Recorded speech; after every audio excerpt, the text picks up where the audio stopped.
¿Es la corrupción un problema estrictamente mexicano? No.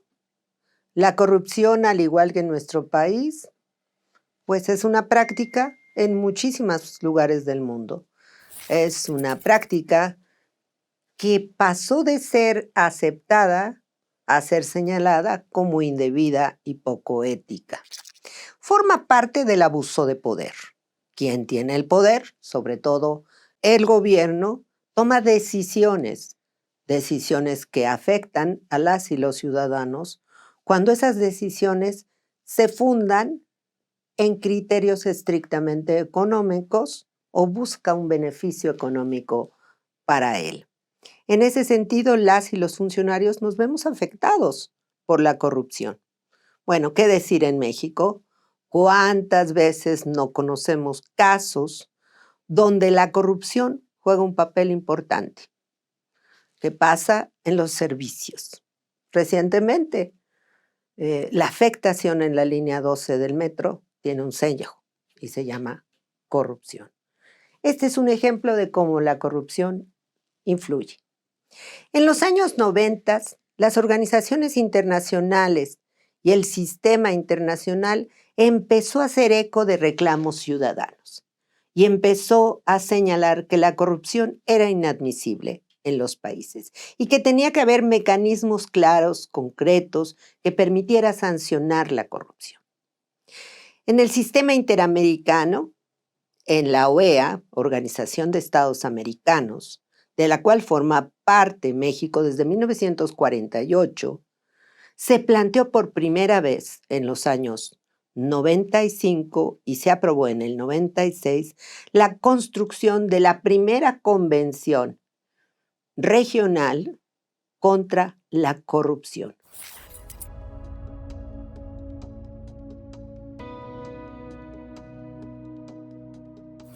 Esta convención es la primera, como lo he señalado, en el ámbito mundial que va a estar presente y va a tomar este tema anticorrupción. ¿Qué plantea esta convención? Primero, normas de conducta para un correcto funcionamiento adecuado, ético, de la función pública. Parece mentira, pero requerimos que las y los servidores públicos tengan un comportamiento ético. Los códigos de ética, por lo tanto, son necesarios en las instancias de gobierno. ¿Qué pueden hacer las autoridades locales para prevenir la corrupción? Pues empezar por normas de conducta, normas éticas que regule el funcionariado. Esta es una medida de prevención fundamental. Mecanismos para hacer efectivo este comportamiento ético. Es decir, si este servidor público no se comporta conforme a lo establecido, podemos tener mecanismos de carácter administrativo para sanciones o señalamientos, pero también de carácter penal cuando estas conductas indebidas incurren en delito. ¿Qué nos plantea también la Convención Interamericana? Sistemas para la declaración de ingresos del funcionariado. Es necesario que exista transparencia en los bienes con los que entró un funcionario y los bienes que salió, lo que después va a desprender lo que conocemos como enriquecimiento ilícito. Estamos fallando en México en esa materia. Funcionarios públicos que declaren adquisición de bienes, sobre todo cuando están en el extranjero. Leyes que eliminen beneficios tributarios a cualquier persona o sociedad u organización que efectúe sobornos, sistemas para proteger a funcionarios públicos y ciudadanos cuando denuncian, medidas que impidan cualquier forma de sobornos y mecanismos para estimular la participación de la sociedad civil en la promoción y la prevención de la corrupción. En el año 2000, a nivel de las Naciones Unidas, se tomó la decisión de luchar contra la delincuencia organizada. ¿Qué tiene que ver la delincuencia organizada, corrupción? Lamentablemente tiene que ver mucho, porque mucho de este crecimiento de la delincuencia organizada está fundada, está alentada por corrupción dentro y fuera del aparato del Estado. No solamente de funcionarios servidores públicos, sino también de empresas, por los cuales muchas de estas acciones ilícitas se benefician o hacen lo que conocemos como lavado de dinero. En el año 2000 se firma la Convención de Naciones Unidas contra la Delincuencia Organizada, conocida como Convención de Palermo. México la ratificó en el 2003.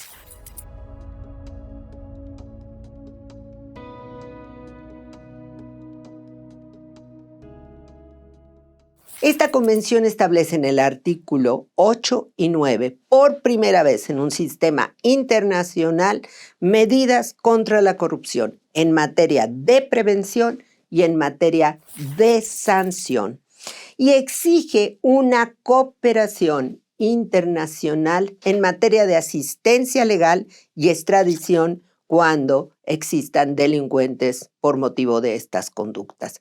Una situación muy extraña porque hasta ese momento no había una cooperación tan estrecha, pero incluso plantea investigaciones conjuntas de diversos países porque la corrupción, como la delincuencia organizada, puede moverse en diferentes países al mismo tiempo.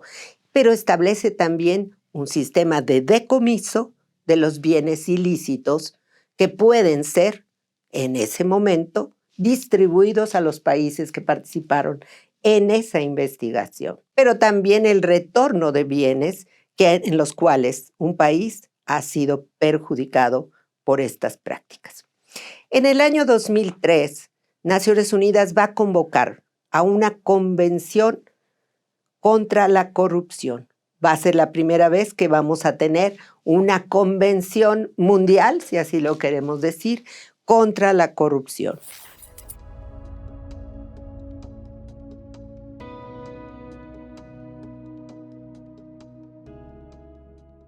Esta convención es la convención más amplia, integral que conocemos hoy en día.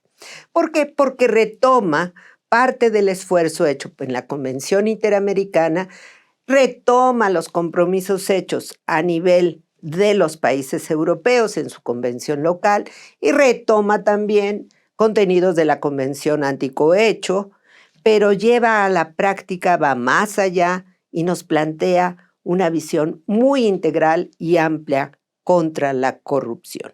Empezando, por supuesto, por el carácter de los servidores públicos y las obligaciones que tiene para impedir la corrupción. Incluso plantea mecanismos muy claros de selección, de concurso para servidores públicos. A esta convención le debemos algo muy importante en México, que quienes son candidatos o candidatas a un cargo tengan que rendir cuentas de manera muy puntual de todo el recurso público que utilizan en sus campañas o incluso recurso privado. Recientemente, en nuestro país incluso se han quitado candidaturas por no tener esta transparencia. Se lo debemos a esta convención. Pero también nos plantea otro tema muy importante, la transparencia en el ejercicio del presupuesto público. No solamente el que se cuenten con mecanismos de supervisión, sino que sea público. Pero esta convención también va más allá. Es una convención que nos lleva entonces de la mano, porque nos dice también el país tiene que construir instrumentos de prevención y instrumentos de sanción, mecanismos especializados y debe de llevar un control tanto en el sector público como incluso el privado. Entonces plantea una serie de cambios que se hacen precisamente en el ámbito fiscal para impedir que las empresas laven dinero o que se vean beneficiados con actos de corrupción.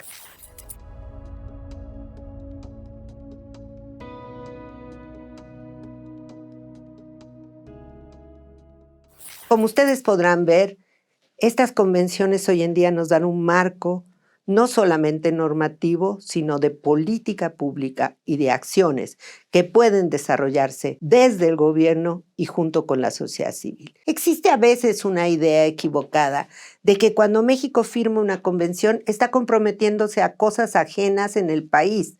Va a un organismo y dice algo. No, las convenciones internacionales son normativas, es decir, tienen criterios que deben de aplicarse al interior de los países para que pueda ser vigente. Forma parte de un compromiso internacional que hace que los países podamos convivir en mejores condiciones de lo que se tenía antes de esas convenciones, pero que genera también una cooperación y un trato entre países que compartimos una misma idea de desarrollo y de política. En ese sentido, en México existe un procedimiento de firma y ratificación de convenciones para incorporarla a nuestra legislación nacional.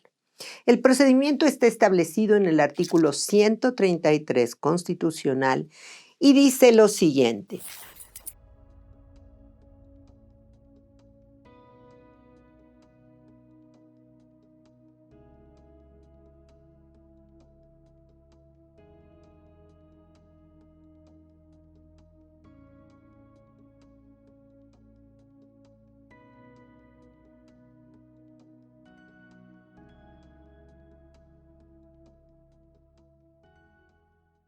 el Ejecutivo puede firmar una convención, es decir, cuando se termina de construir esta convención, los países van y la adoptan o la firman.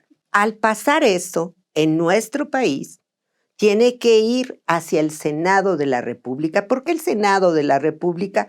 Porque el Senado de la República es la representación de la federación. Nosotros somos un Estados Unidos mexicanos, es decir, somos una federación. En el Senado de la República, ese texto entra a la comisión que se le asigna, se analiza si no contradice normativa internacional y después de un análisis se aprueba en comisión y después pasa al Pleno a ser aprobado. Requiere, por supuesto, de la votación mayoritaria para ser aprobado. Una vez que está ese texto aprobado por el Senado, regresa nuevamente al Ejecutivo para que el Ejecutivo lo publique en el Diario Oficial de la Federación. Ya que está publicado en el Diario Oficial de la Federación, entonces se convierte en ley suprema de toda la Unión. Es decir, las convenciones tienen el mismo carácter que nuestra Constitución Federal.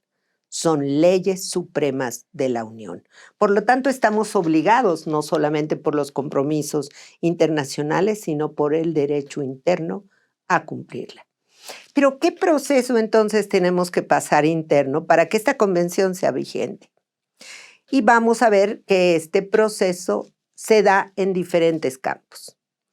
En el caso de lo que llamamos armonización legislativa de una convención con una ley local, tiene que haber una parte normativa, es decir, llevar el texto de la convención a diferentes leyes en nuestro país, que pueden ser del ámbito administrativo, pueden ser penales o pueden ser leyes que regulan alguna materia.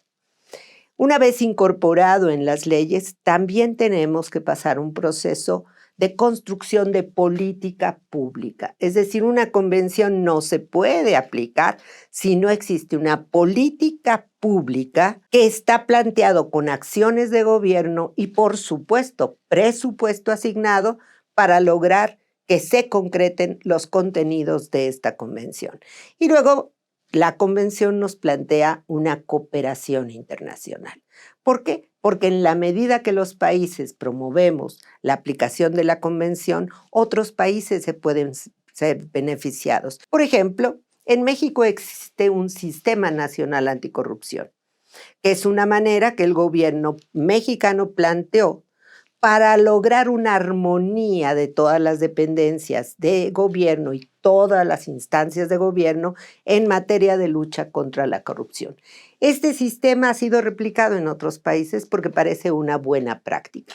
Igual nosotros podemos replicar lo de otros países.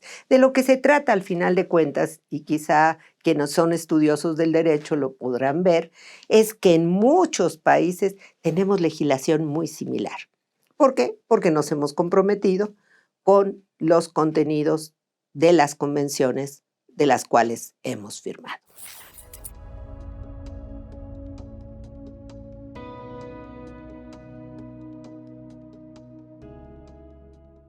También a nivel internacional, estas convenciones cuentan con mecanismos de vigilancia y seguimiento que aseguren que los países realmente están cumpliendo con lo establecido en las mismas. En el caso de la Convención Interamericana contra la Corrupción, se cuenta con un mecanismo de seguimiento muy interesante, compuesto primero por una conferencia de representantes de los gobiernos que han suscrito esta convención, luego un grupo de expertas y expertos que analizan los informes de los gobiernos y finalmente la Secretaría General, que es el área de asuntos jurídicos de la OEA, que da también seguimiento a esta convención. En la evaluación que se lleva a cabo por este mecanismo puede ser a nivel de la conferencia entre los estados, con las recomendaciones de los grupos de expertos, pero también puede ser con visitas que se conocen como visitas in situ. Es decir, pueden ir a un país, analizar, tener entrevistas, comentar el nivel de cumplimiento que cuenta esta convención. Es un mecanismo muy robusto el que tiene esta convención. A nivel de la Convención de Naciones Unidas contra la Corrupción, se establece desde el texto de la misma convención la conferencia de estados parte, es decir, los países se reúnen, elaboran una agenda de los puntos que van a tratar, solicitan a los estados los informes se presentan, se analizan los mismos informes y se establecen recomendaciones para cada país o pueden emitirse recomendaciones generales si varios de los países no han cumplido. Y en el caso de la Convención Anticohecho, cuenta con un grupo de trabajo que se estableció inmediatamente después de haberse firmado esta convención para que dé seguimiento, pero sobre todo asistencia técnica a los países para la aplicación de esta convención, que como lo hemos dicho, pues es una convención muy sui generis. Entonces, como podemos observar, no solamente dentro de los países debe existir una vigilancia, en este caso del sector privado, la sociedad civil y demás, pero tiene que existir también, y existen, mecanismos internacionales que también van dando cuenta del nivel de aplicación de la misma. De lo que se trata es que logremos efectivamente contar con una normatividad internacional que nos garantice a todas las personas que se combatirá la corrupción, no importa el lugar o el país en el que vivas.